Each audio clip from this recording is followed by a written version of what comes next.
Jadi kita mulai dari konsep dasar sel ya teman-teman. Jadi di sini nanti kira-kira pertanyaannya apa itu sel. Kemudian ini pasangan antara organisme dengan domainnya. Jadi kira-kira contoh soalnya kayak gini. Berikut ini adalah pasangan domain dengan organisme yang benar adalah. Jadi misalnya jawabannya A. Escherichia coli, tadi domain dulu ya. Archaea Escherichia coli. B. Eukaryot Bacillus. C. Bakteria Cyanobacteria. D. Archaea Paramecium. E. Eukaryot Sulfolobus. Yang mana jawabannya? Ada yang ngeh nggak? A, B, C, D, atau E? Ya, kalau nggak ngeh, ntar dengerin lagi ya. Pokoknya pasangan antara domain dengan organismenya. Oke, kemudian bagaimana cara mempelajari sel? Ya, apa saja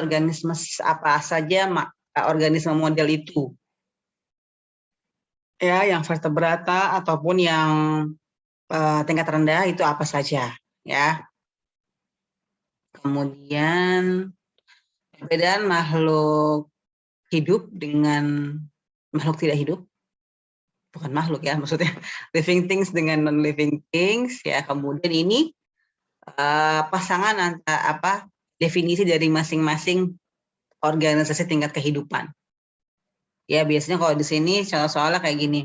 Berikut ini adalah pernyataan yang benar atau pernyataan yang salah tentang organisasi tingkat kehidupan. Ya, misalnya populasi itu kan kelompok individu dengan jenis yang sama atau spesies yang sama yang tinggal pada suatu area, gitu ya. Kemudian udah kayaknya ini. Lanjut ke yang kedua. Itu macam-macam sel.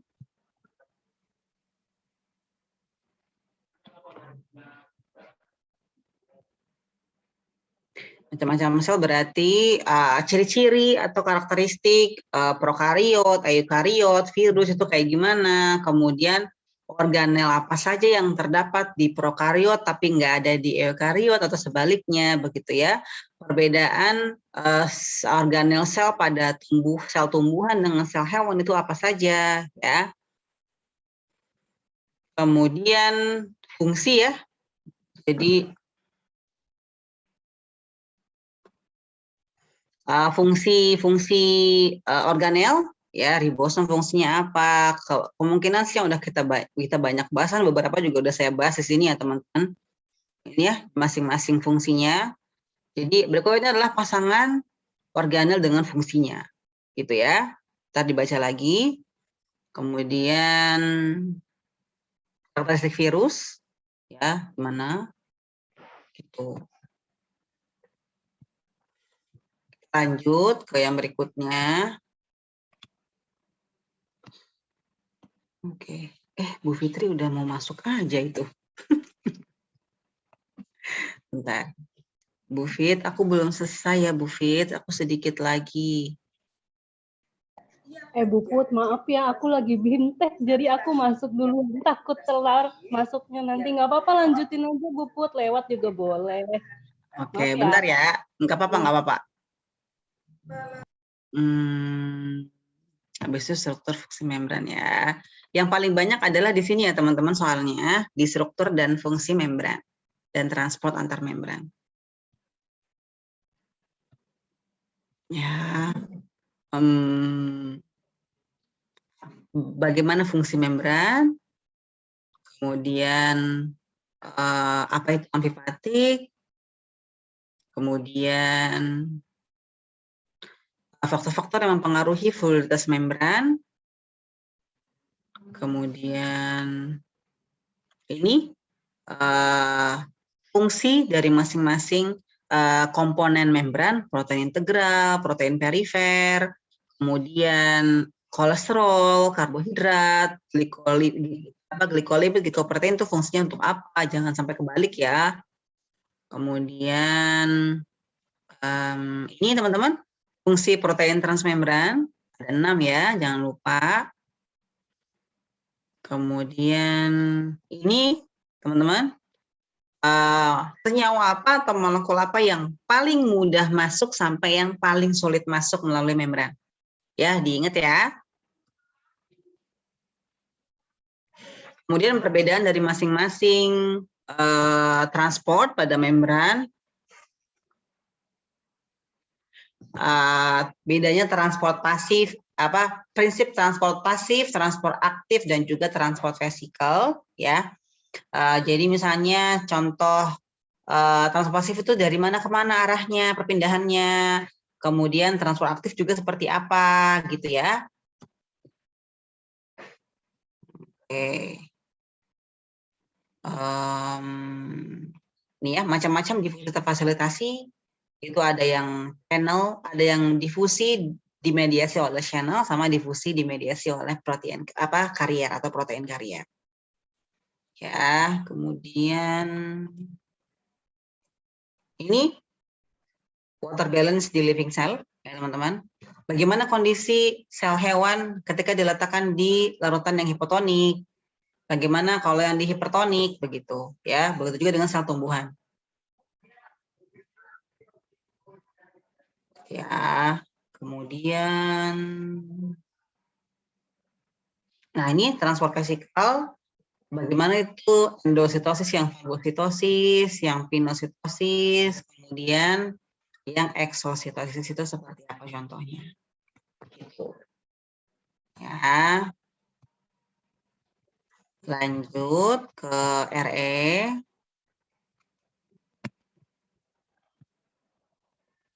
Ya.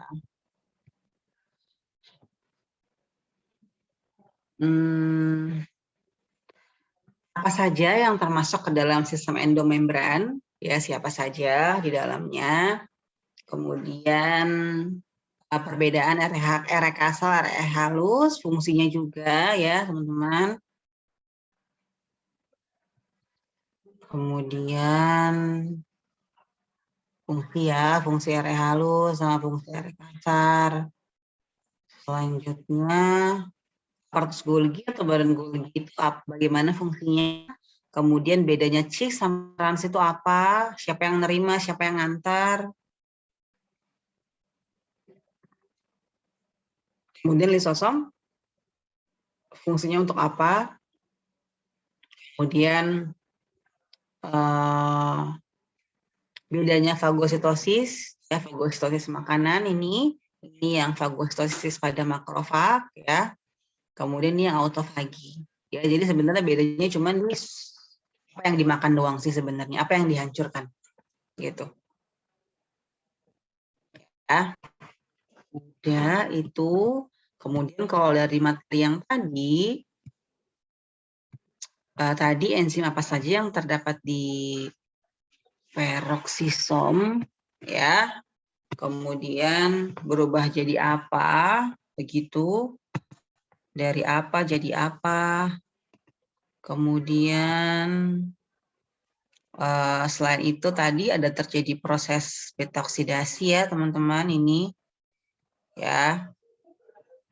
Menghasilkan apa, ya dari beta oksidasi, begitu. Kemudian glioksisom, bagaimana siklus glioksilat, ya.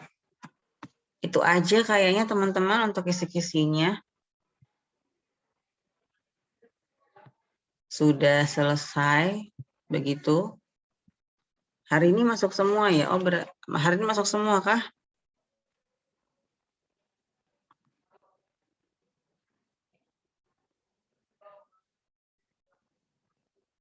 Hadir semua ke teman-teman. Hari ini saya absen 2 kali ya? Karena kan bahkan kemarin nggak masuk.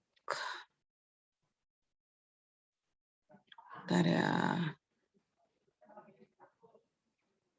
Iya, sudah dibuka 2 kali. Oh, ada yang nggak ada berarti ya teman-teman ya? Saya absen aja ya. Sarah Permata? Hadir, Bu. Sarah Fauzia? Hadir, Bu. Sylvia Yuni? Hadir, Bu. Anissa Rahma? Hadir, Ibu. Gita, Hadir, Bu. Yusnia, Hadir, Bu. Roida, Hadir, Bu. Fahmi Rizky, nggak ada ya? Enggak ada. Iya, Florita, Hadir, Bu. Putri Lestari, Hadir, Bu. Farizan, Hadir, Bu. Arta, Hadir, Bu. Az-Zahira, Hadir, Bu. Shalsabila, Hadir, Ibu. Ananda. Tadi ada pesan dia. Hadir, Bu. Itu cuman Oke. jaringan. Siti Fatimah. Siti Fatimah. Hadir, Bu. Oh, ada. Abdul Hafiz. Ada Ilmi Aulia. Hadir. Oke. Puji Ella. Udah keluar, Bu. Udah keluar. Oh, oke. Thank you. Tri Amelia. Hadir, Bu. Anita. Hadir, Bu. Deborah. Hadir, Bu. Ruth. Oke, berarti yang nggak ada Puji Ella emang udah nggak ada, sama Fahmi ya. Fahmi Rizky nggak ada kabar nih.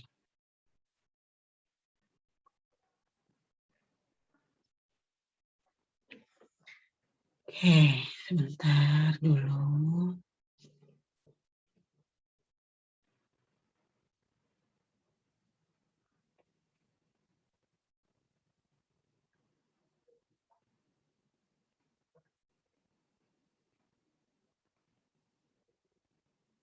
Oke, teman-teman. Ada pertanyaan lagi kah? Silakan. Silahkan, kalau ada. Masih udah 9.42 sih.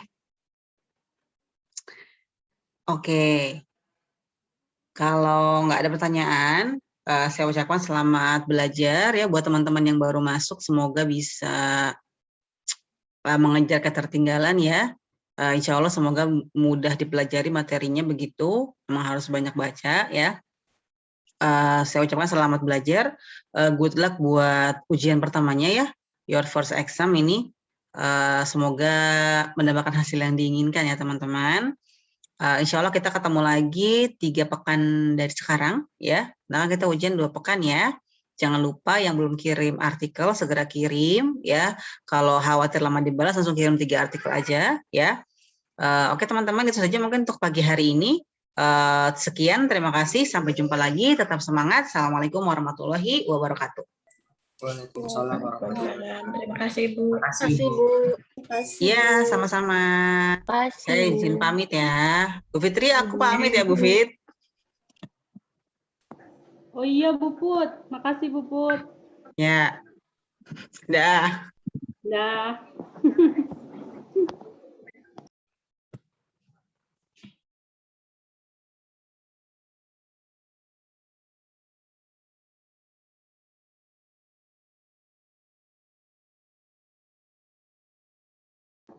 Ya oke, ini lanjut aja kali ya teman-teman ya. Apa mau napas dulu? Napas dulu.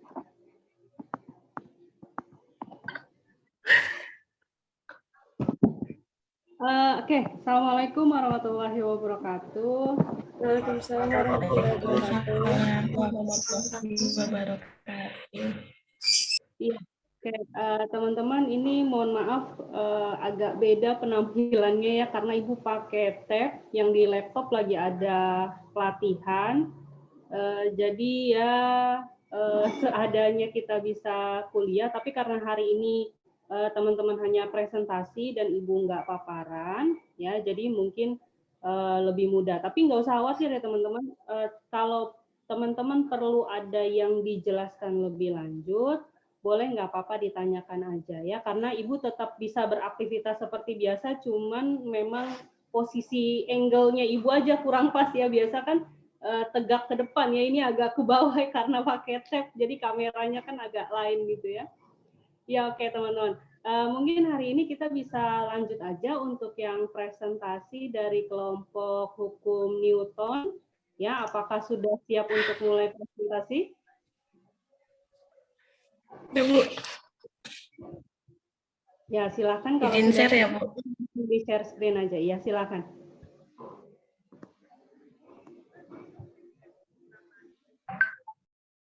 Udah kelihatan belum, Bu? Udah kelihatan? Dimulai ya, Bu ya.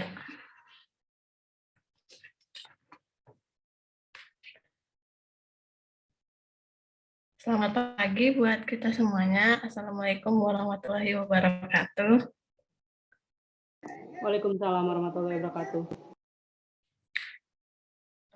Izinkan kami dari kelompok hukum Newton untuk mempresentasikan apa itu hukum Newton. Kami dari kelompok 2 yang beranggotakan saya sendiri Florita dan 2 rekan saya Kasara Permata dan Anissa Rahma. Hari ini kita akan bahas tuntas mengenai apa itu hukum Newton. Sebelum kita masuk ke hukum Newton, kita bahas terlebih dahulu apa itu gaya.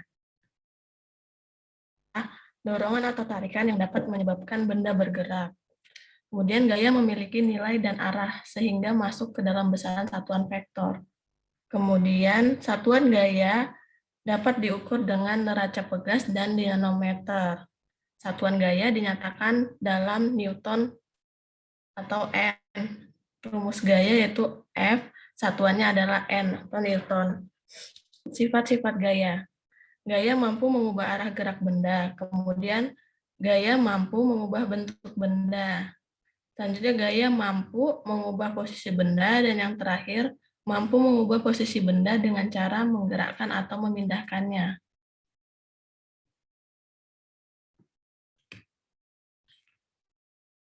Kemudian di sini ada jenis-jenis gaya. Yang pertama itu ada gaya berat atau gaya gravitasi. Di mana gaya berat atau gravitasi ini adalah gaya tarik yang ditimbulkan oleh bumi terhadap suatu benda. Dalam Kamus Fisika karya Ruli Bramasti tahun 2012, gaya gravitasi juga dikenal sebagai gaya berat atau gaya tarik. Di sini bisa kita lihat ada gambar balok-balok yang berada di suatu bidang. Nah, ini dia titiknya berada di tengah, menuju ke bawah, artinya benda pertama ini berada di bidang datar. Yang kedua, dia berada di bidang miring. Jadi kalau misalnya dia berada jadi kalau misalnya di rumus di jenis gaya ini, apabila balok berada di suatu bidang, maka titiknya itu berada di tengah menuju ke permukaan bumi. Rumusnya sebagai berikut, W sama dengan M kali G, di mana W adalah gaya berat, M massa benda, G percepatan gravitasi. Rumusnya satuannya meter per second kuadrat. Kemudian ada catatan, gravitasi bumi sama dengan 9,8 meter per second kuadrat atau 10 meter per second kuadrat. Kemudian ada gaya normal. Gaya normal adalah gaya yang tegak lurus pada bidang. Selain itu, gaya normal juga gaya yang menahan suatu benda agar tidak bergerak menembus bidangnya. Contohnya, sebuah ponsel di atas meja tidak akan jatuh menembus meja karena ada gaya normal yang menjaganya. Sini bisa dilihat ada gambar.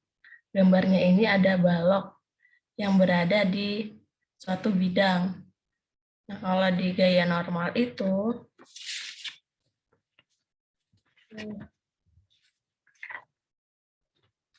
sebentar.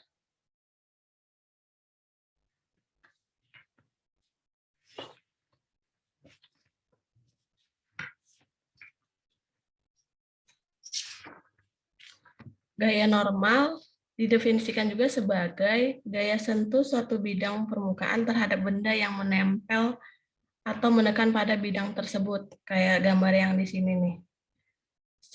Secara matematis, gaya normal tidak dapat ditulis secara tetap karena besar gaya normal tergantung pada posisi dan keadaan benda serta bidangnya.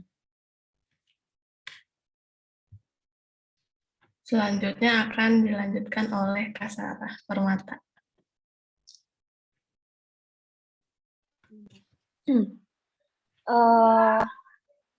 Gaya gesek.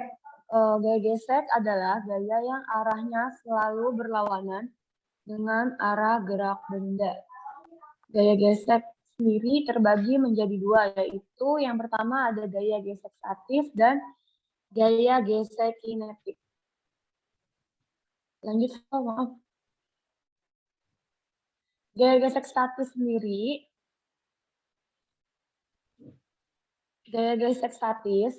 adalah gaya gesek yang bekerja pada saat benda dalam keadaan diam.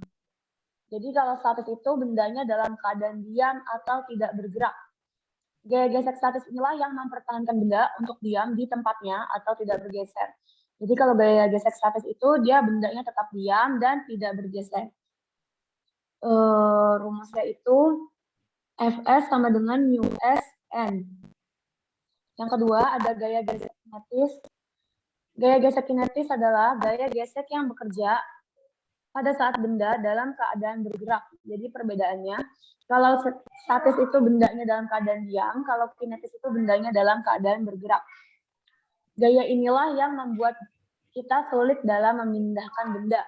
Rumusnya adalah Fk sama dengan μKN. Di mana keterangannya F adalah gaya luar, yaitu gaya tarik atau gaya dorong. Fs adalah gaya gesek statis. Fk adalah gaya gesek kinetik. μs adalah koefisien gesek statis. μk adalah koefisien gesek kinetik. W adalah berat benda dan N adalah gaya normal. Lanjut, so. Gaya tegangan tali selanjutnya. Gaya tegangan tali adalah gaya yang bekerja pada ujung-ujung tali. Arah gaya ini selalu berlawanan untuk masing-masing ujung tali. Misalnya, ada 3 buah peti yang dihubungkan tali kemudian ditarik dengan gaya F. Seperti gambar di bawah. Maka masing-masing tali akan timbul gaya tegangan tali yang disimbolkan dengan huruf T. Bisa kita lihat di gambar di bawah. Penjelasan di atas. Biasanya ini nanti contoh soal itu berupa kayak elevator atau lift. Selanjutnya akan dijelaskan oleh teman saya, Ara. Selanjutnya saya akan menjelaskan tentang apa itu hukum Newton. Hukum Newton mempunyai hubungan dengan gaya yang bekerja di suatu atau sebuah benda dan gerak dari benda tersebut sendiri. Hukum ini dirumuskan atau dikemukakan pertama kali oleh Sir Isaac Newton, seorang fisikawan serta matematikawan yang berasal dari Inggris. Hukum Newton adalah hukum yang menggambarkan mengenai hubungan dari gaya yang bekerja di benda serta gerak yang disebabkan olehnya. Boleh dilanjut, Kak Pul?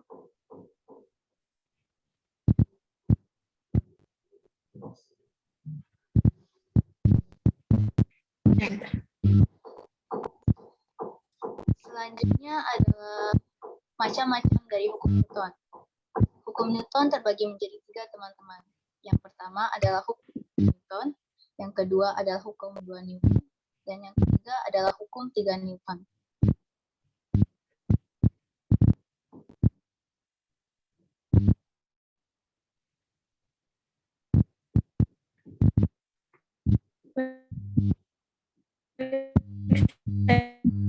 Saya akan melanjutkan apa itu hukum 1 Newton. Hukum 1 Newton yang berbunyi apabila tidak ada gaya yang bekerja, maka benda tetap diam atau tetap bergerak sama dengan nol.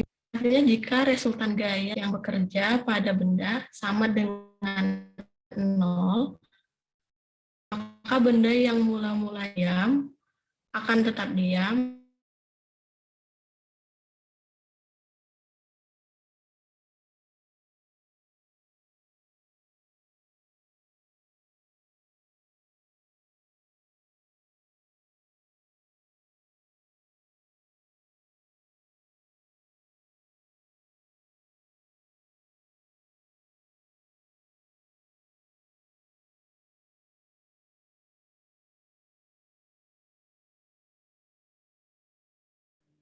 Maaf ya teman-teman, agak sedikit gangguan jaringan. Iya, nggak apa-apa. Sebentar ya, Bu.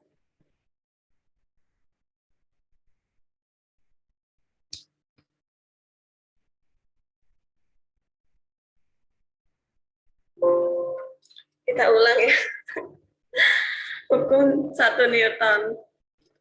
Hukum 1 Newton berbunyi, apabila tidak ada gaya yang bekerja pada suatu benda, maka benda akan tetap diam atau tetap bergerak lurus beraturan.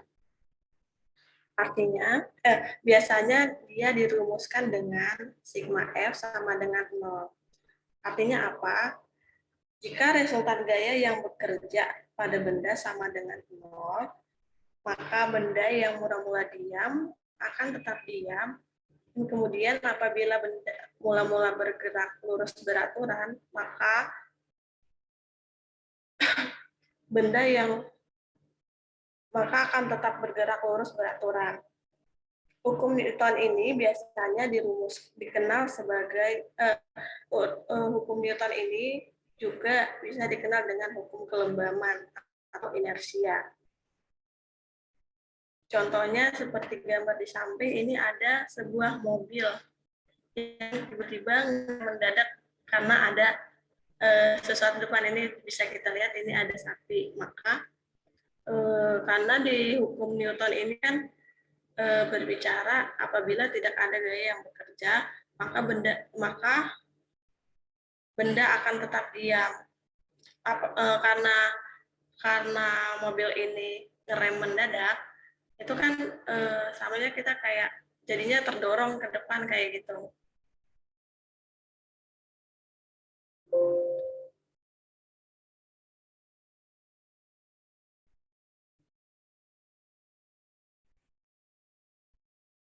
Selanjutnya, hukum Newton 2. Baik, saya akan menjelaskan tentang hukum 2 Newton. Hukum 2 Newton berbunyi, percepatan sebuah benda akan berbanding lurus dengan gaya total yang bekerja padanya, serta berbanding terbalik dengan masanya. Atau disebut juga secara simpel seperti ini, teman-teman. Percepatan suatu benda sebanding dengan jumlah gaya yang bekerja pada benda tersebut dan berbanding terbalik dengan masanya. Hukum 2 Newton memiliki rumus seperti ini. A sama dengan resultan gaya dibagi massa. A sama dengan percepatan, sigma F sama dengan gaya yang bekerja pada benda, dan M sama dengan massa. Contoh hukum 2 Newton di kehidupan sehari-hari bisa kita lihat di gambar di samping ya teman-teman. Ada sebuah mobil yang mogok dan diberikan dorongan oleh seorang pria agar mobil itu bisa bergerak.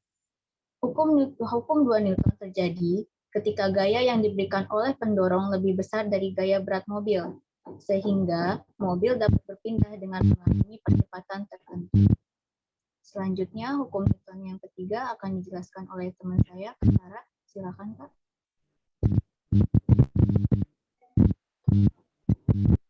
Hukum 3 Newton bunyinya adalah tiap aksi akan menimbulkan reaksi apabila suatu benda memberi gaya pada benda lain. Benda yang mendapat gaya itu akan memberikan gaya yang besarnya sama dengan gaya yang diterima dari benda pertama. Tetapi arahnya akan berlawanan, di mana rumusnya F aksi sama dengan F min reaksi. Maksudnya apa? Jadi, jika suatu benda mendapatkan sebuah gaya, maka benda tersebut akan mengirimkan gaya yang berlawanan arah dengan kekuatan yang sama besar kepada sumber gaya tersebut. Di samping ada contoh gambar, ada anak yang lagi berenang.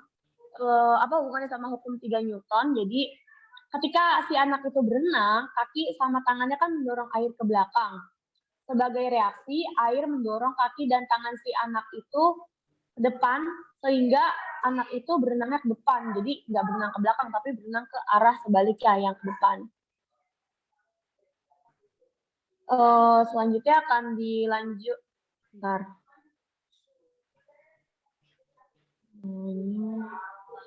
Selanjutnya contoh soal pertama akan dibahas oleh teman saya, Flo. Kita masuk ke contoh soal hukum 1 Newton. Sini ada sebuah soal, sebuah balok bermassa 5 kg dengan berat 50 Newton, digantung dengan tali dan diikatkan pada atap.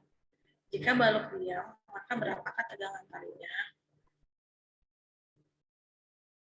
Penyelesaiannya, gaya-gaya yang bekerja pada balok, seperti gambar di bawah ini.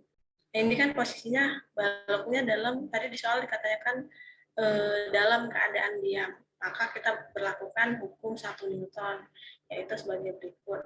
Hukum 1 Newton itu kan secara sistematis rumusnya sigma F sama dengan 0. Di sini kan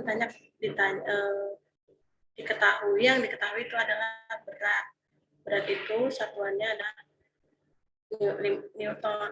Maka T min W sama dengan 0, T sama dengan 50, T dikurang 50 itu yaitu berat yang ini yang berat balok ini yang digantung di atap tali. Maka T sama dengan 50 Newton. Ini kenapa dia menggunakan rumus sigma F sama dengan 0, karena di soal tadi dibilang jika balok dalam keadaan diam. Jadi kalau misalnya baloknya bergerak, itu dia menggunakan hukum Newton kedua. Selanjutnya ini juga ada soal yaitu jika benda di keadaan diam, hitunglah gaya normal yang bekerja pada benda. Jadi di samping ini ada sebuah balok yang berada di suatu bidang lurus. Kalau gaya normal itu kan dia mengarah ke atas gitu. Jadi pembahasannya M sama dengan 6 kg, G sama dengan 10 meter per second kuadrat, V-nya sama dengan M kali G. Presentasi.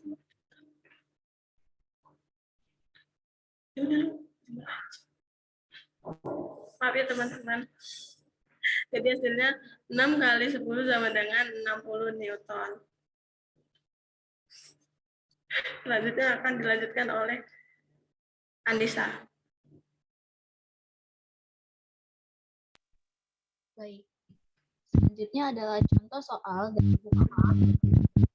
Bacakan dulu ya teman-teman. Sebuah 2 kg diam di atas sebuah lantai licin. Kemudian gaya tertentu dan bergerak dengan percepatan 10 meter per second kuadrat. Yang ditanya adalah berapakah gaya yang diberikan pada mobil-mobilan tersebut? Kita masuk ke penyelesaiannya. Diketahui massa mobil-mobilan itu adalah 2 kg, sedangkan percepatannya 10 meter per second kuadrat. Yang ditanyakan adalah gaya yang diberikan pada mobil-mobilan tersebut. Kita masukkan rumus yang tadi sudah kita bahas, yaitu F sama dengan M dikali A. Jadi 2 kg massa mobilnya dikali 10 meter per second kuadrat percepatannya. Sama dengan hasilnya adalah 20 Newton. Jadi gaya yang diberikan pada mobil-mobilan tersebut adalah sebesar 20 Newton. Lanjut, Kak Paul.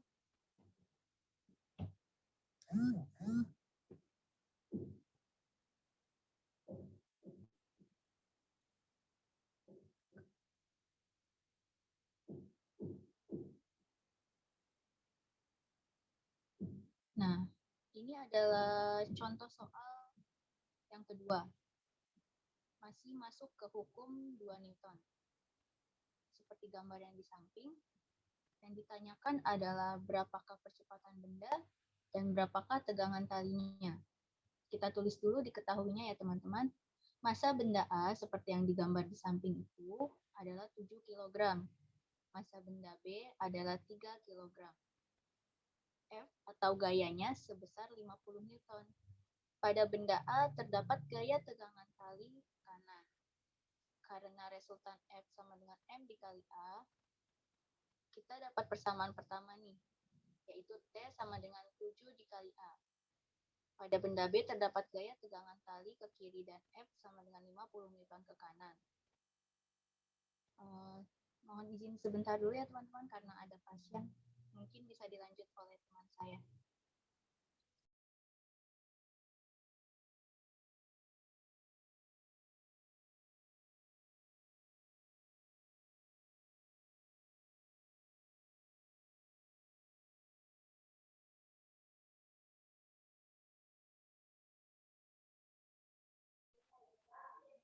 Maaf ya teman-teman, araknya kalian kerja. Saya bantu jelasin. Jadi di sini ada contoh soal hukum Newton 2 di mana ada sebuah gambar dengan dua massa. Massa pertama 7 kg, massa kedua 3 kg. Dengan gaya 50 Newton. Yang ditanya pertama, berapa percepatan bendanya, yaitu A, dan berapa tegangan talinya.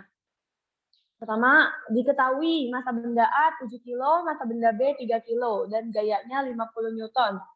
Pada benda A, terdapat gaya tegangan tali T ke kanan. Itu bisa dilihat, yang 7 kg itu ada garis panah ke arah kanan.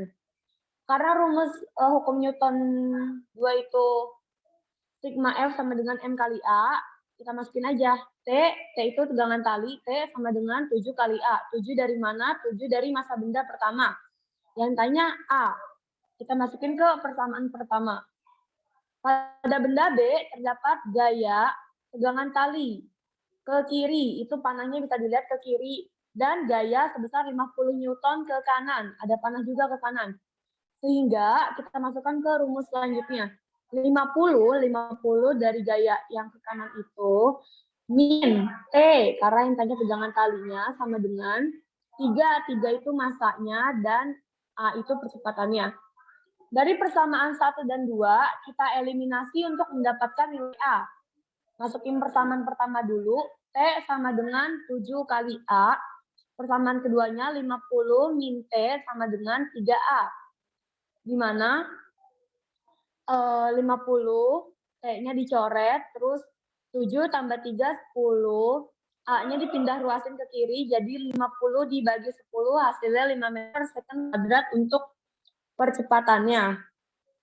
Selanjutnya, substitusi nilai ke salah satu persamaan untuk mendapatkan nilai T atau tegangan tali. T, kita sini pakai yang T sama dengan 7A. Di mana 7 dikali yang tadi udah ketemu pertama 5 meter per second, hasilnya 35 Newton. Jadi percepatan bendanya sebesar 5 meter per second kuadrat dan tegangan talinya sebesar 35 Newton. Lanjut, ke contoh soal hukum 3 Newton.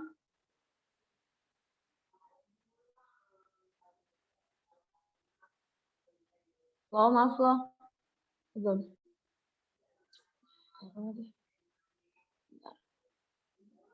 Udah ini udah soal.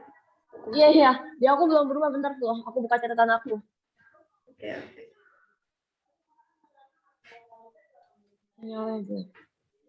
Di contoh soal yang pertama, gaya F bekerja pada benda yang bermassa M menghasilkan percepatan 6 meter per second kuadrat.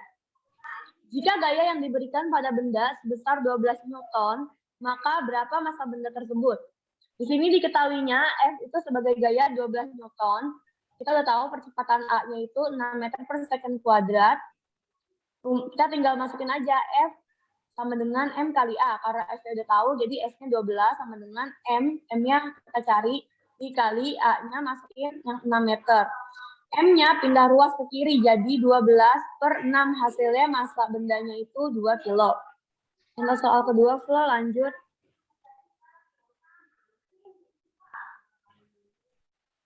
Contoh soal kedua, sebuah objek di atas lantai memiliki massa sebesar 60 kilo. Massanya berarti 60 kilo. Objek itu dikenai gaya horizontal sebesar 300 Newton. Bila permukaan lantai memiliki mu sebesar 0,2, hitunglah percepatannya. Jadi di sini rumusnya sigma F sama dengan, ini contoh soal gaya gesek ya teman-teman. Hapus namanya sama saya tadi. Jadi sini teman-teman, sigma F sama dengan N min M kali G sama dengan 0. Nah, terus langsung N minus M kali G sama dengan 0. N-nya itu kan kita cari. Jadi di minus 60 itu dari massa, 10 itu percepatan gaya gravitasi sama dengan 0, di mana N-nya sama dengan 600 Newton. Lanjut ke kita cari Fs-nya, di mana rumus Fs itu tadi mu S dikali N 0,2. Tadi mu-nya itu kan 0,2. Ya udah tinggal dikali aja 0,2 dikali 600, hasilnya 120. Maka sigma F-nya sama dengan M dikali A, di mana F dikurang Fs itu gaya gesek. Gaya gesek statis ya berarti Fs itu. Gaya gesek F dikurang gaya gesek statis sama dengan M kali A, di mana gayanya 300 dikurang 120 gaya statisnya, gaya gesek statisnya sama dengan 60 dikali A. 300 dikurang 120 itu hasilnya 180. A-nya pindah ruas ke kiri, jadi 180 dibagi 60. Jadi kecepatannya sama dengan 3 meter per second kuadrat. Lanjut. Ara udah ada belum, Flo?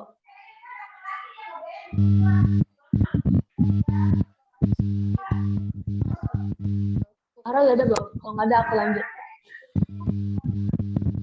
Selanjutnya kita masuk ke gravitasi Newton. Selanjutnya akan dijelaskan oleh rekan saya, Ara.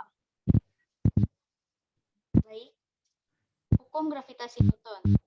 Gaya gravitasi antara dua benda merupakan tarik-menarik yang besarnya berbanding lurus dengan perkalian massa masing-masing benda dan berbanding terbalik dengan kuadrat jarak antara keduanya atau kuadrat jarak kedua benda. Hukum gravitasi Newton memiliki rumus sebagai berikut. F sama dengan G dikali M1 dikali M2 dibagi R kuadrat, di mana F sama dengan gaya gravitasi, G sama dengan konstanta gravitasi, M1 sama dengan massa benda pertama, M2 massa benda kedua, dan R adalah jarak antara pusat kedua benda. Selanjutnya, materi akan dijelaskan oleh teman saya, Kak Sarah. Silakan, Kak. Selanjutnya saya akan menjelaskan pembahasan terakhir dari kelompok kami, yaitu medan atau percepatan gravitasi. Seperti kita tahu, rumus berat benda itu W sama dengan M dikali G, di mana M adalah massa dan G adalah gravitasi bumi. Gravitasinya bisa 9,8 atau 10 meter per second kuadrat. Nah, karena berat benda di permukaan bumi atau W sama dengan gaya gravitasi yang bekerja, maka W sama dengan F, di mana W-nya itu M dikali G, dan F-nya itu tadi dari rumus arah kita dapat G sama dengan F itu G dikali M1 dikali M2 per R kuadrat. M di masing-masing sisi kita coret tuh. M di kiri dicoret 1, M di kanan dicoret 1. Maka didapatkan persamaan G kecil. Dari sisi kiri kan tinggal sisa G kecil. G kecil sama dengan G besar M, sisa karena ada satu sisa M per R kuadrat.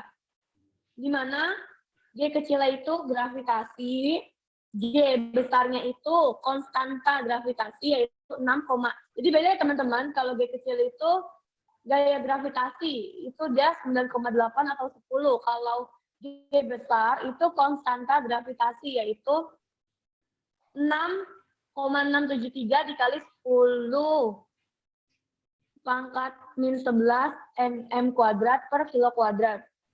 Dan R-nya itu adalah jarak antara pusat kedua benda. Satuannya meter. Sampai sini penjelasan dari kelompok kami. Maaf kalau kurang jelas. Apakah ada pertanyaan? Terima kasih sebelumnya.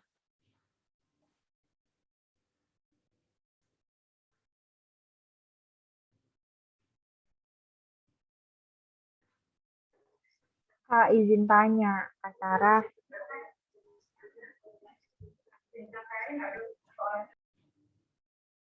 Iya kamu boleh. Yang G besar kan tadi konstanta gravitasi, ya itu tadi nilainya berapa, maaf? Yang mana? G besar. G besar. Yang slide terakhir ya.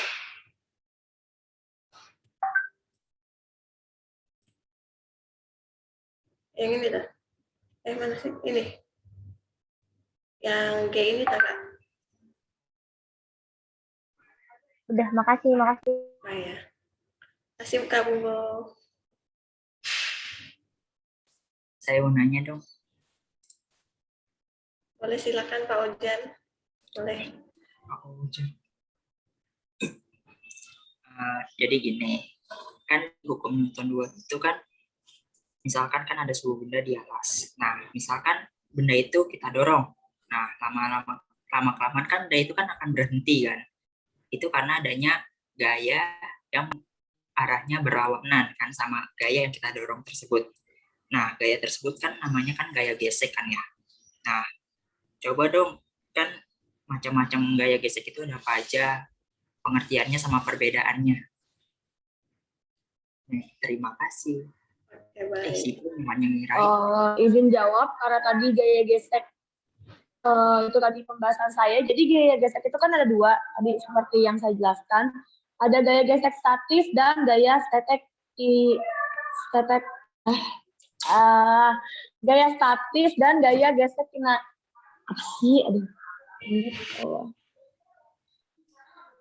gaya gesek kinetik, gaya statis dan gaya gesek kinetik.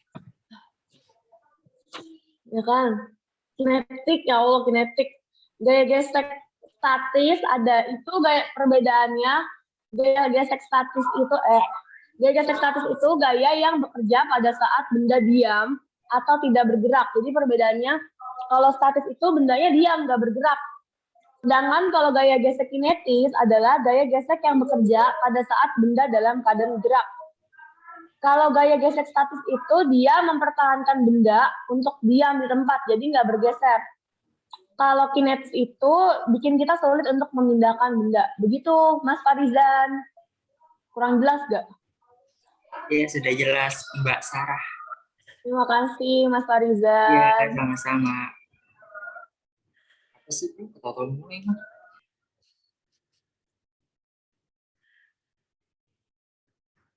Apa masih ada lagi teman-teman yang ingin bertanya? Yang di grup WhatsApp ada nggak? Nggak ada sih. Nggak ada ya, nggak apa-apa. Florita nggak usah sedih. Udah, teman-teman, ada yang mau ditanyakan lagi? Kalau enggak, kita mau ganti kelompok yang mau presentasi nih, biar waktunya cukup.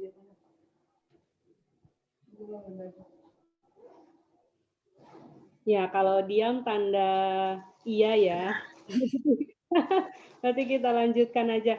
Oke, terima kasih untuk kelompok dari yang memaparkan materi hukum Newton ya. Terima kasih atas paparannya. Boleh silakan di stop share aja. Oke, silakan untuk kelompok berikutnya. Kelompok usaha dan energi ya, silakan di share screen aja langsung.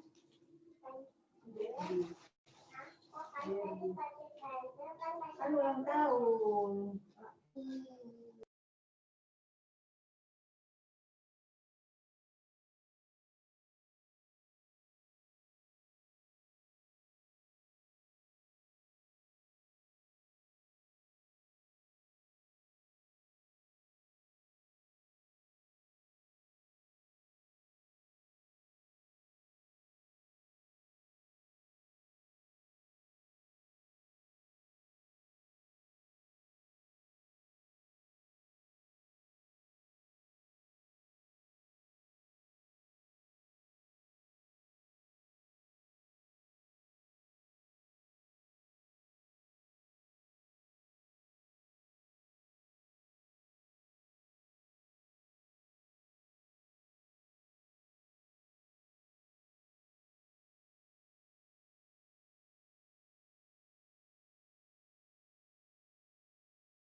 Gimana teman-teman? Oh iya, ini Sarah lagi itu ya.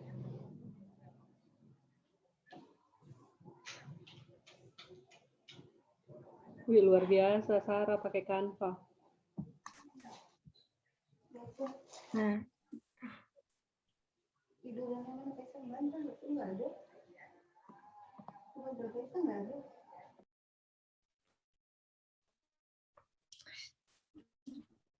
Mulai ya, Bu. Iya, silakan. Assalamualaikum warahmatullahi wabarakatuh. Selamat pagi semuanya. Assalamualaikum warahmatullahi wabarakatuh. Pagi. Perkenalkan, kami dari kelompok 3 akan membahas usaha dan energi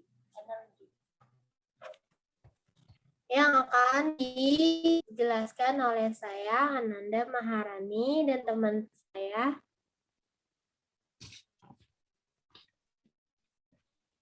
Saya Sarah Fauziah. dan saya Ruth Marcelina Yolan. Saya Salsabila Himtias.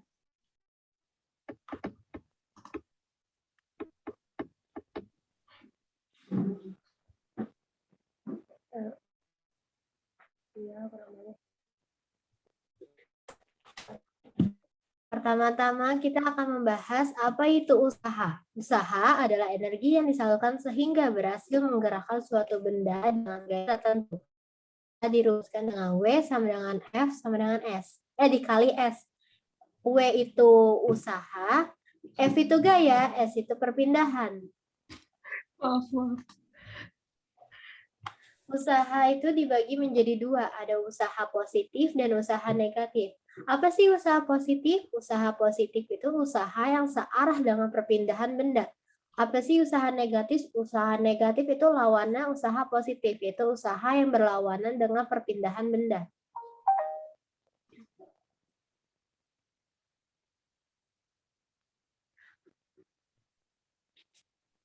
Usaha sebagai perubahan energi. Usaha dapat terjadi jika terdapat sejumlah energi. Usaha dibagi menjadi dua bidang, yaitu usaha bidang datar dan usaha bidang miring.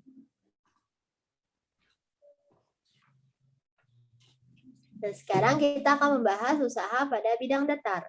Usaha pada bidang datar, seperti ditunjukkan pada gambar di atas ini, ada sebuah buah gaya yang dibutuhkan untuk menarik benda sampai pindah sejauh S.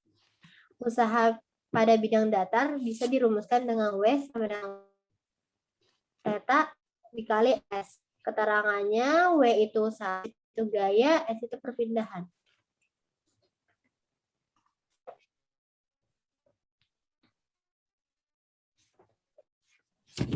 Teman-teman, di sini ada contoh soal.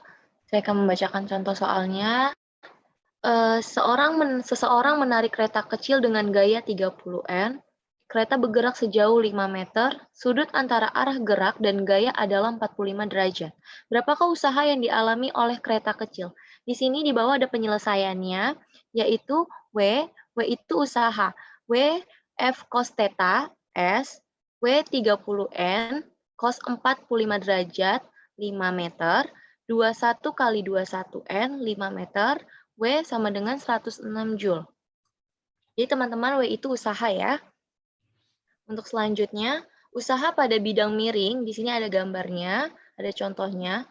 Usaha yang dilakukan benda berada di atas bidang miring. Kita harus mampu menguraikan komponen gaya-gayanya. Di sini ada rumusnya juga, W sama dengan mg sin theta, S sama dengan mgs sin theta. Mgs itu berarti massa gravitasi perpindahan. Keterangannya W sama dengan usaha Joule, M massa kg, G gravitasi, dan S perpindahan M.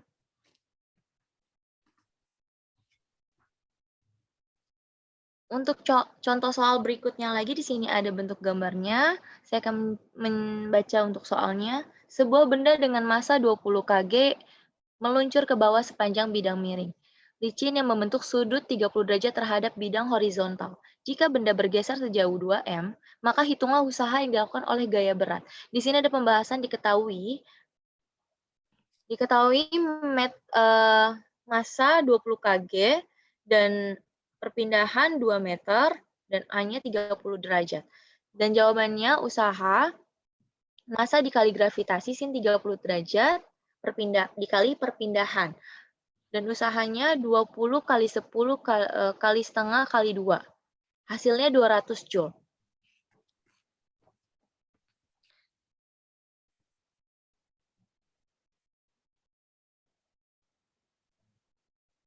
Oke, untuk selanjutnya dijelaskan oleh teman saya sendiri.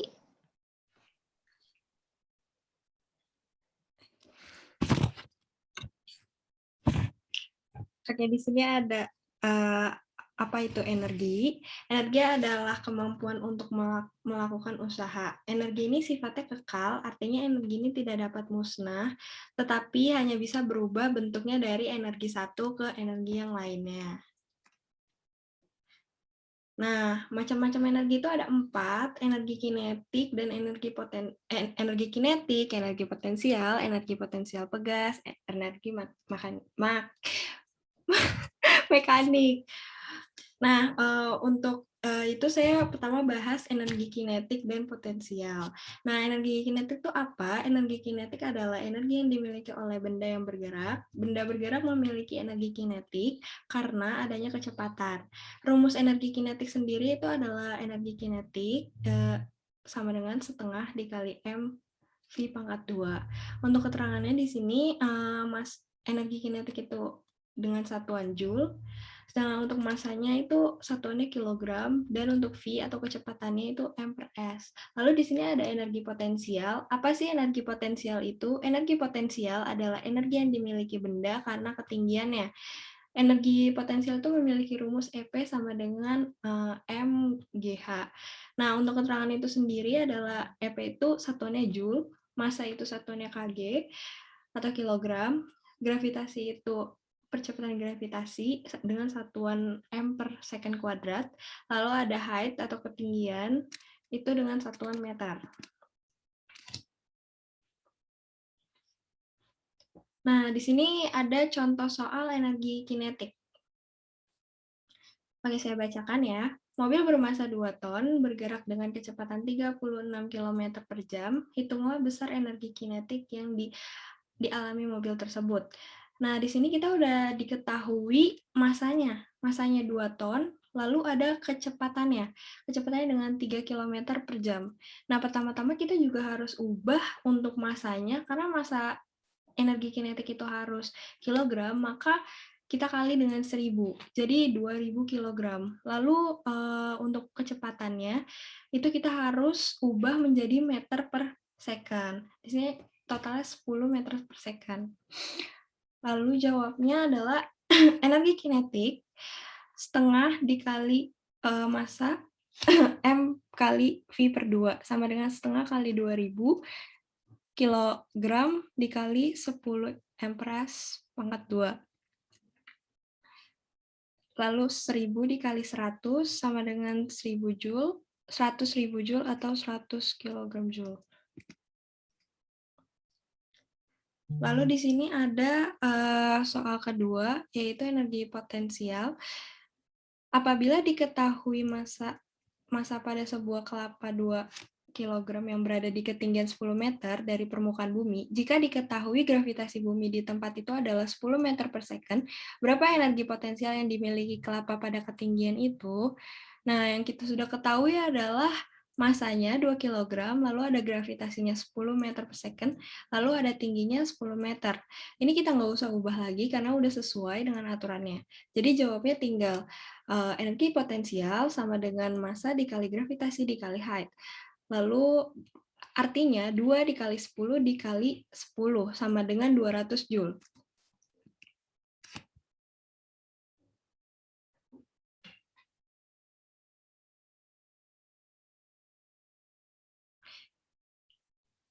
Macam-macam energi. Yang ketiga, itu ada energi potensial pegas yang sudah disebutkan Sarah. Energi potensial pegas ialah energi potensial saat pegas diregangkan atau dimampaskan. Di sini ada rumus EP sama dengan setengah K. EP setengah K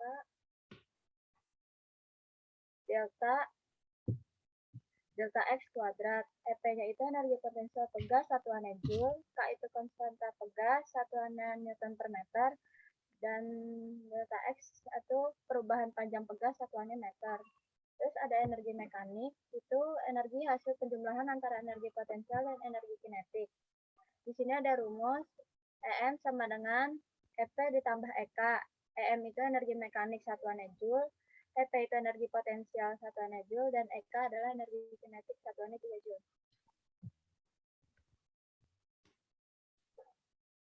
Di sini ada contoh soal energi potensial pegas.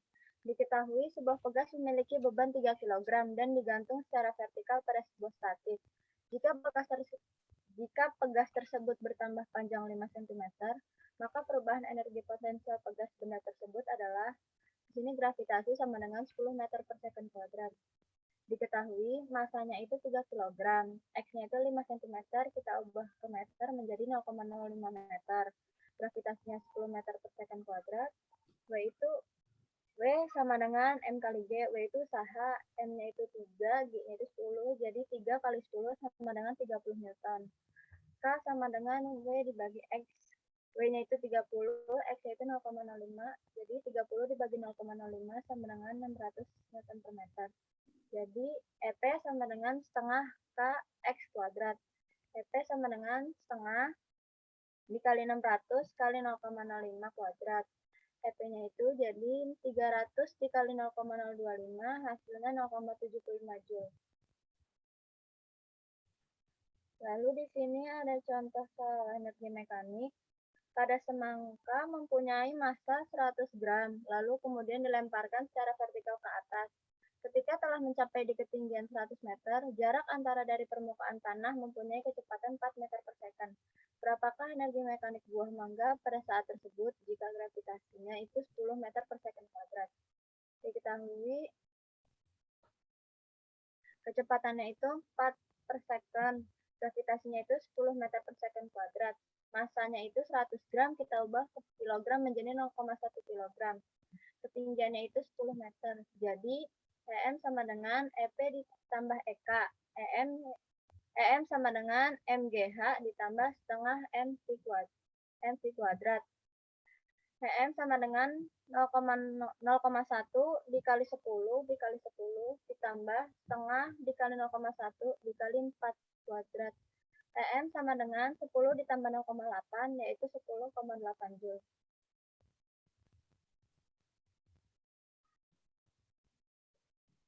Hukum kekekalan energi. Hukum kekekalan energi menyatakan bahwa energi tidak dapat diciptakan dan dimusnahkan, tetapi hanya dapat berubah dari satu bentuk ke bentuk yang lain. Berdasarkan hukum tersebut, dapat disimpulkan bahwa peristiwa jatuhnya buah kelapa, energi berubah bentuk dari energi potensial menjadi energi kinetik.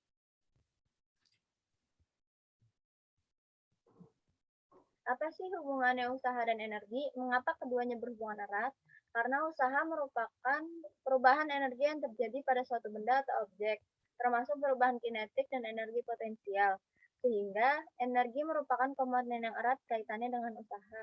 Ini ada rumus energi potensial, M kali G kali H, dan energi kinetik, yaitu setengah dikali M dikali V kuadrat. Terima kasih, ada yang ingin bertanya?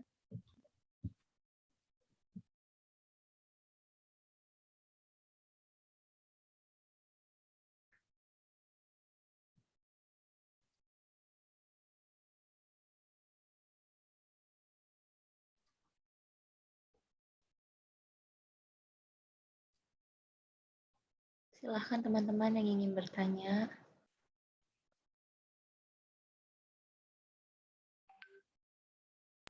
Di grup WhatsApp ada yang mau bertanya? Ada yang sudah bertanya kah? Ada, Bu. Oh, ada. Boleh silakan ditembak aja orangnya. Ditembak Ayo, orangnya. Karoida. Ditembak. Bu, saya mau bertanya buat kelompoknya Anda. Apa hubungan energi kinetik dan energi potensial dengan usaha? Oke, baik, akan saya jawab. Izin jawab ya, Bu ya. Apa hubungan energi kinetik dan energi potensial dengan usaha? Jika hubungan dengan usaha itu, besar usaha sama dengan perubahan energi kinetik apabila sebuah benda mengalami perubahan kelajuan. Dan hubungan dengan usaha potensial, besar usaha sama dengan perubahan energi potensial. Suatu benda atau objek apabila sebuah benda berada pada ketinggian tertentu dan kemudian diangkat sehingga menyebabkan ketinggiannya berubah. Apakah sudah jelas? Ya, Kak. Terima kasih, Kak. Oke, sama-sama.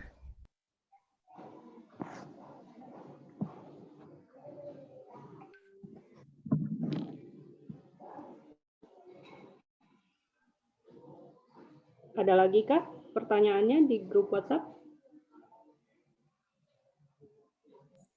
Ibu, saya ingin bertanya. Oh iya, silakan. Kan energi potensial sama energi kinetik itu kan ada perbedaan ya. Jadi pada saat kapan nih benda itu mempunyai energi potensial yang tinggi dan pada saat kapan sebuah benda itu memiliki energi kinetik yang tinggi. Gitu. Terima kasih.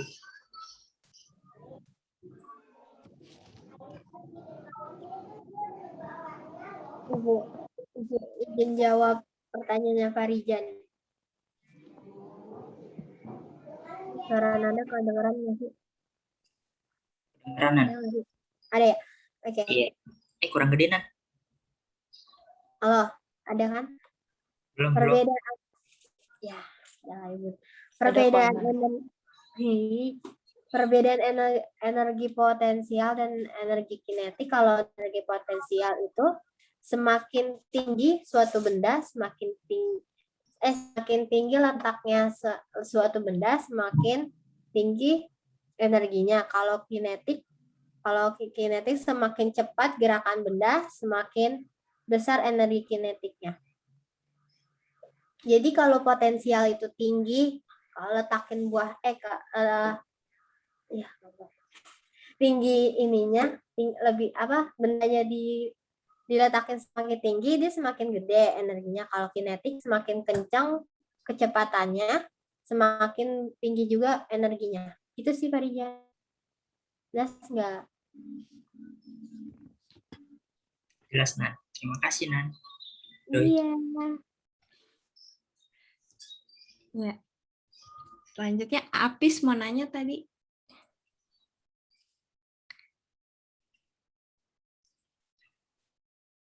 Apis.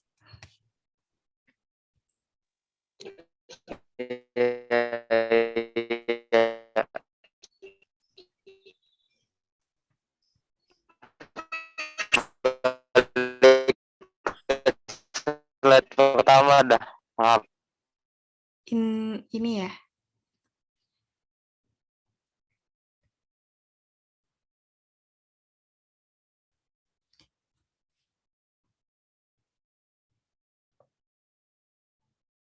Udah terlihat belum ya slide-nya?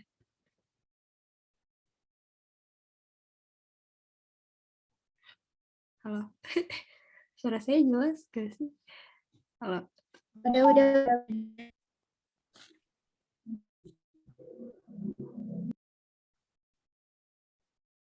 Apis. Dia kemana?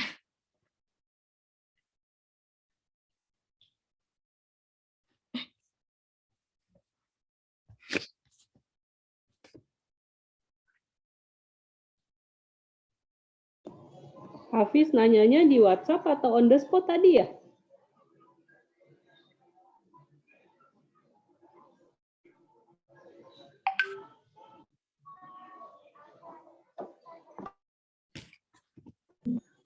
Di WA. Di WA juga, Bu. Oh, di WA. Bagus nih. Iya, mungkin sinyalnya kurang bagus. Minta tolong dibacain aja pertanyaannya, boleh? Nah, ya udah saya izin jawab dan izin pertanyaannya ya, Bu. Iya, silakan. Apis tuh nanya, berikan contoh penjelasan dari slide pertama. Mungkin contoh usaha gitu ya. Contoh usahanya itu, contohnya gini.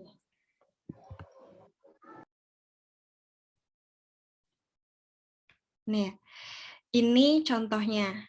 Ini kan ada sebuah kotak nih di sebelah kiri. Nah, usahanya tuh apa? Usahanya tuh kita kayak dorong benda ini berpindah tempat ke sebelahnya.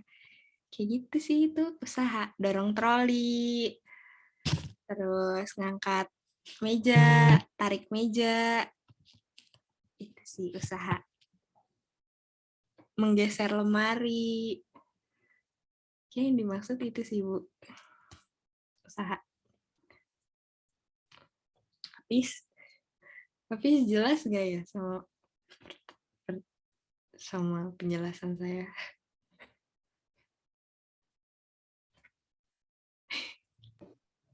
Kayaknya Hafiz slow respon deh. Ada pertanyaan lain nggak selain pertanyaannya Hafiz?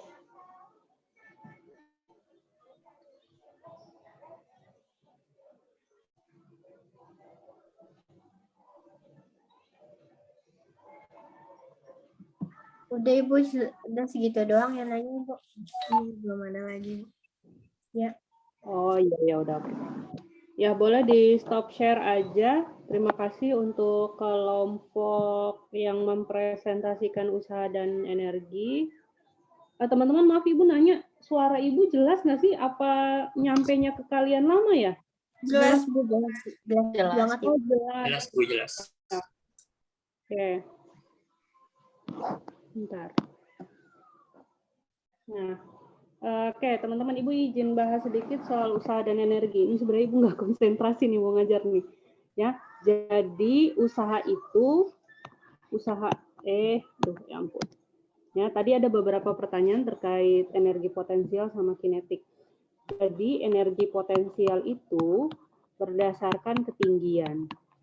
Artinya, semakin tinggi suatu benda dari permukaan tanah tulis aja nggak bener Ibu, ketinggian, nah gitu ya. Artinya, semakin tinggi suatu benda dari permukaan tanah, maka energi potensialnya maksimum. Ya. Nah, kalau energi kinetik itu berdasarkan kecepatan suatu benda. Ya, kecepatan suatu benda. Maka ketika suatu benda bergerak, ya, ketika kecepatannya jadi lebih besar, misalnya V2-nya jadi lebih besar daripada V1-nya, maka energi kinetiknya adalah maksimum. Contoh penerapannya, misalnya ada sebuah benda, di mana Ibu gambar ya? Sini aja deh. Ada sebuah benda, ya, jatuh pada posisi 1, posisi 2, posisi 3. Ini sampai tanah misalnya ya, sampai tanah. Nah, kita bisa tahu kapan sih EP-nya maksimal, kapan EK-nya maksimal. Nah, kita balik lagi ke konsepnya bahwa energi potensial itu dipengaruhi oleh ketinggian. Maka kita bisa lihat posisi yang mana sih yang ketinggiannya paling besar. Nah, tentu saja kan itu pasti di posisi yang pertama. Maka benda ketika ada di posisi pertama, nilai EP-nya itu maksimal. Kalau nilai EP-nya maksimal, maka nilai EK-nya pasti minimal. Kenapa bisa begitu, Bu? Iya, karena ketika suatu benda berada pada ketinggian yang paling tinggi, itu logikanya bendanya dalam kecepatan yang nyoba lempar pulpen ke atas, pada ketinggian maksimum, ya pada ketinggian maksimum, itu benda di paling atas itu pasti kecepatannya sama dengan 0. Maka ketika energi potensialnya maksimum, energi kinetiknya minimum. Misal, kita contohkan pakai angka supaya teman-teman mungkin lebih jelas. Energi potensial maksimum, misalnya maksimumnya 5 contohnya. Minimumnya berapa? Misalnya minimumnya 0. Ini kita anggap di sini nilai V-nya sama dengan 0 ya, makanya EK-nya sama dengan 0. Maka ketika di sini EP dan EK-nya, EP-nya 5, EK-nya 0, maka kita bisa lihat berapa sih energi mekanik di posisi yang pertama. Kan energi mekanik tadi sama dengan EP ditambah EK. Ya, maka kita bisa tentukan di sini nilai EM-nya adalah 5. Berarti ketika suatu benda turun ke bawah, kemudian berada pada posisi 2, ya berada pada posisi 2, maka nilai EP-nya kan EP-nya pasti akan berturun. Berturun. Nilai EP-nya pasti akan turun. Kenapa turun? Karena ketinggiannya berkurang. Ya, jadi misalnya contoh, ini 5 meter, dari posisi 2 ke bawah 3 meter. Nah, kan berarti posisi ketinggiannya berkurang. Maka di sini nilai EP-nya akan turun. Ibu contohkan aja teman-teman ya, misalnya dari 5, EP-nya berubah jadi 3. Yang awalnya 5 berubah jadi 3. Duanya kemana? Tadi sesuai bunyi hukum kekekalan energi. Energi tidak dapat diciptakan, tidak dapat dimusnahkan. Jadi yang 2 itu bukan hilang, tapi pindah, berubah menjadi energi kinetik. Kenapa energi kinetik? Kenapa berpindah jadi energi kinetik, Bu? Kenapa enggak energi yang lain aja? Karena ketika suatu benda itu jatuh ke bawah, maka kecepatannya akan semakin besar. Ya, maka energi potensial yang tadinya -2, ya, itu dirubah menjadi energi kinetik. Jadi nggak ada yang hilang. Semuanya hanya berubah saja, tidak ada yang hilang.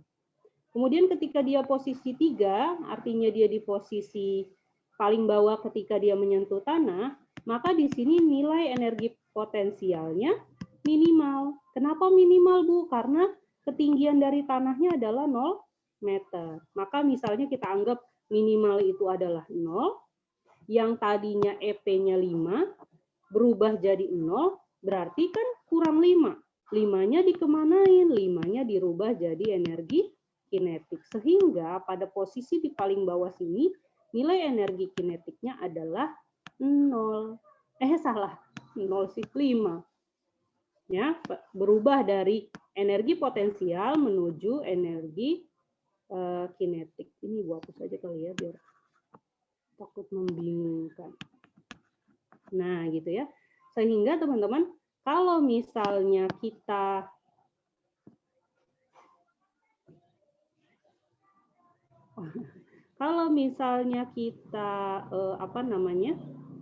kalau kita misalnya menghitung berapa sih energi mekaniknya, tadi bunyinya energi mekanik itu hukum kekekalan energi mekanik.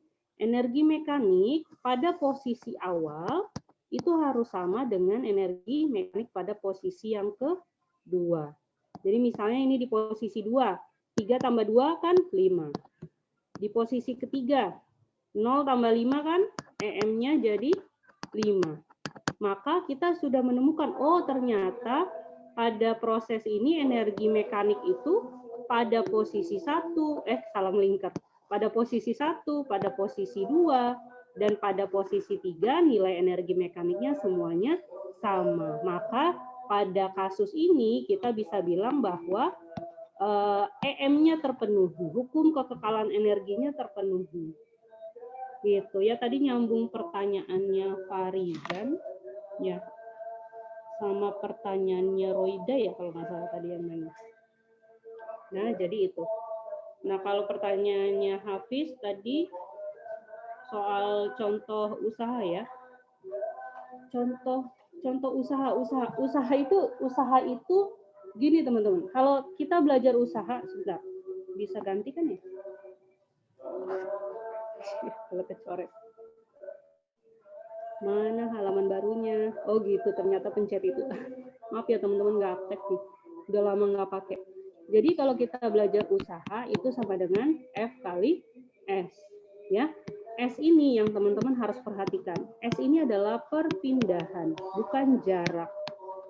Maka ketika suatu benda berada di posisi A, kemudian kita berikan gaya, kemudian dia pindah ke posisi B, nah maka itu kita menyebutnya benda tersebut sudah melakukan usaha. Kalau dia pindah, misalnya pindahnya 5 meter. Tapi ketika suatu benda dari posisi A ke posisi B, kita dorong balik ke posisi A, sehingga posisi akhirnya itu ada di posisi A, berarti kan dia tidak berpindah. Maka benda tersebut tidak melakukan usaha. Usahanya nilainya sama dengan 0. Ya, itu dia. Kemudian usaha ya perpindahan. Contoh lain misalnya, jadi usaha itu identik dengan perpindahan teman-teman. Ya, jadi kalau suatu benda itu pindah, berarti dia melakukan usaha. Hubungannya dengan energi, ya energi adalah kemampuan melakukan usahanya.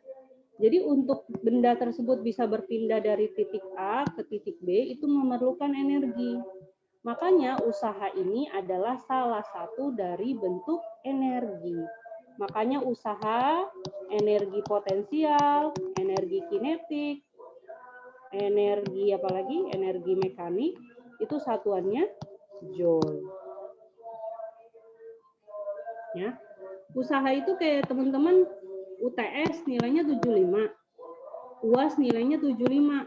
Kan nggak ada berubah, berarti teman-teman tidak melakukan usaha, berarti nggak ada usahanya, biarpun nilainya bagus.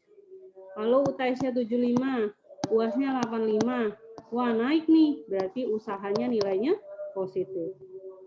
Kalau teman-teman 75, UAS-nya 65, ada tetap usahanya betul, tapi nilai usahanya negatif. Gitu ya, itu terkait usaha dan energi. Kemudian tadi terkait gaya gesek, ya tadi sudah betul sih dijelasin, Ibu nambahin aja. Jadi teman-teman gaya gesek itu kan ada dua, ada yang statis, ada yang kinetis. Kalau yang statis itu gaya geseknya pada benda diam, jadi bukan gaya geseknya diam ya, bukan, tapi gaya gesek pada bendanya V-nya sama dengan V-nya sama dengan 0. Jadi bendanya diam. Setiap benda itu dia pasti punya gaya gesek, pasti punya.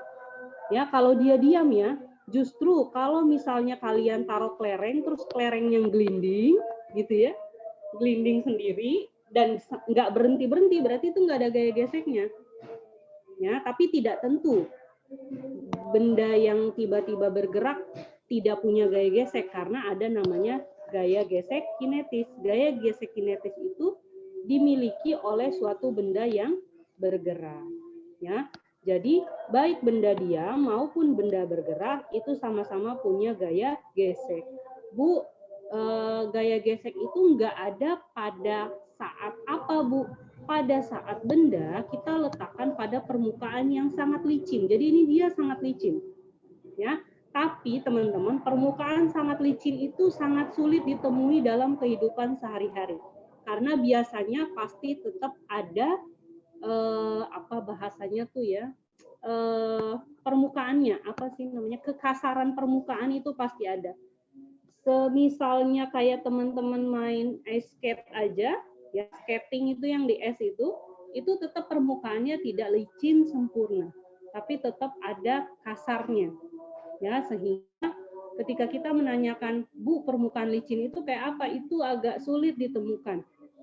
Ya, karena tidak ada benda atau permukaan yang benar-benar licin. Ya, kalau kita mau identikan yang paling licin itu mungkin kaca. Ya, jadi kalau ada benda teman-teman taruh di atas kaca, nah itu kemungkinan tidak adanya gaya gesek kecil ya, gaya geseknya kecil. Gitu ya, untuk yang statis dan yang kinetis. Jadi baik benda diam maupun benda bergerak sama-sama punya gaya gesek. Oke, itu aja mungkin. Ada lagi teman-teman yang mau ditanyakan? Silakan. Nggak ada. Malah absen.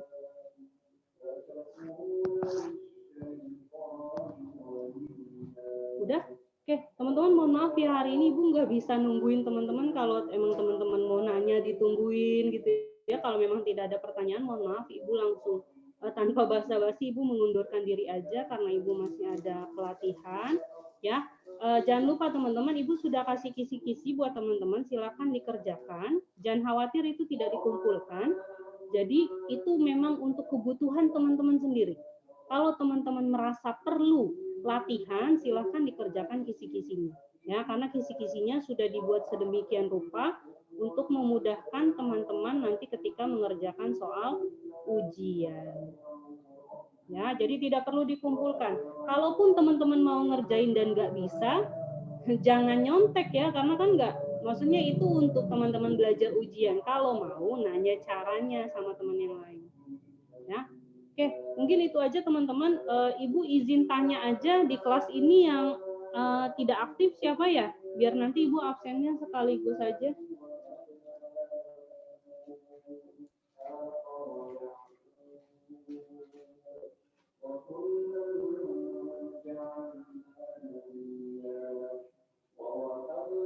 Nggak ada ya, kelas ini nggak ada yang nggak aktif, aktif semua ya? Iya Bu, paling nanti yang nggak ada itu yang Kak Puji, kalau masih ada di absen. Oh iya, oke. Ya, oke. Ya, oke, gitu aja mungkin teman-teman. Terima kasih untuk yang sudah presentasi hari ini dan sudah aktif bertanya untuk hari ini. Mohon maaf teman-teman atas keterbatasan Ibu mengajar di hari ini. Ya, semoga teman-teman dapat nilai terbaik di ujian nanti dan dimudahkan nanti ujiannya. Sampai ketemu lagi di pertemuan berikutnya. Terima kasih. Assalamualaikum warahmatullahi wabarakatuh. Waalaikumsalam. Terima kasih Ibu. Ya, izin terima kasih. Terima kasih Bu. Udah hilang. Ya Allah, mohon maaf ya teman-teman. Kayak Udah. Maaf juga ya teman-teman nggak estetik. kayak gue ngejelasin energi apa? Usaha gak jelas banget. Lagian Apis juga nih nanya gak jelas, lu nanya usaha apa? Ya, emang gitu Pak, kalau misalnya Sinyalnya, maaf sinyalnya. Wah, gak estetik nih. Mohon maaf udah ya. guys yuk. Mau PPT dari itu gak? Kenapa? Dari Bu Ika. Oh iya, masih di record. Mantap.